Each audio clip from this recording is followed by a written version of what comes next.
அமாவாசையையொட்டி அக்னி தீர்த்த கடலில் திதி கொடுக்க லட்சக்கணக்கில் குவிந்த பொதுமக்கள்.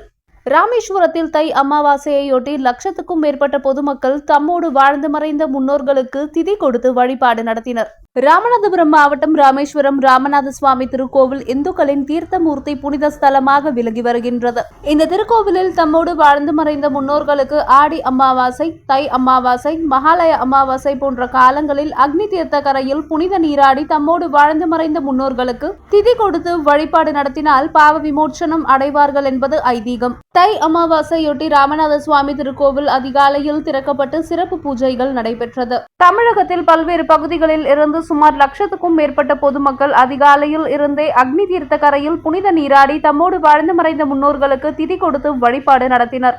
மேலும் தை அமாவாசையொட்டி அதிகாலை 4 மணிக்கு நடை திறக்கப்பட்டு 5 மணி முதல் 5:30 மணி வரை ஸ்படிகலிங்க பூஜையும், இதனைத் தொடர்ந்து சாயரட்சை பூஜை நடைபெற்று வருகிறது.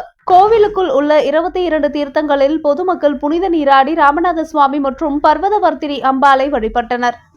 ஸ்ரீராமர் பஞ்சமூர்த்திகளுடன் புறப்பாடாகி அக்னி தீர்த்த கரைக்கு எழுந்தருளி தீர்த்தவாரி நிகழ்ச்சியும் நடைபெற்றது. மாலை 5:30 மணிக்கு மண்டகப்படியில் தீபாராதனைகள் நடைபெற்று முடிந்த பின் இரவு 7 மணிக்கு சுவாமி அம்பாள் பஞ்சமூர்த்திகளுடன் ஸ்ரீராமர் வெள்ளி ரதத்தில் புறப்பாடு நடைபெறும் என திருக்கோவில் நிர்வாகம் தெரிவித்துள்ளது.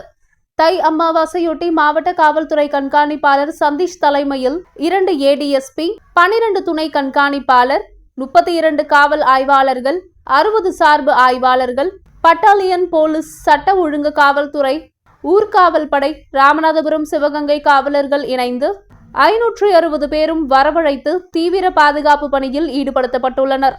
மேலும் CCTV கேமராக்கள் அமைத்து தீவிரமாக கண்காணித்து வருகின்றனர். திருட்டு சம்பவங்களை தடுப்பதற்காக கிரைம் பிரான்ச் போலீஸ் மற்றும் தனிப்பிரிவு காவலர்கள் தீவிர கண்காணிப்பில் ஈடுபட்டுள்ளனர்.